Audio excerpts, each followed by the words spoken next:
Hi guys, welcome to the channel. In today's video, I'm going to show you how you can generate Amazon affiliate link on mobile. So the first step you simply need to do is to open any browser and search your Amazon, hit enter, and you need to open the first website.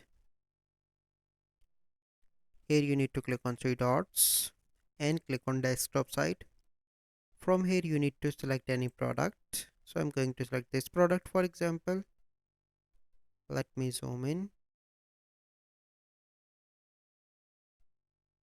And on the top you can see Amazon Associate Site Strip.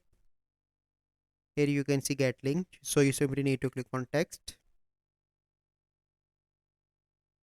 and here is a link that you can generate. That link is generated. Now you simply need to copy that link and you can share that link anywhere. So this is the process. I hope you find this video helpful. If you find this video helpful, must like this video, subscribe to our YouTube channel for future videos. We'll see you in the next video. Thank you. Have a good day.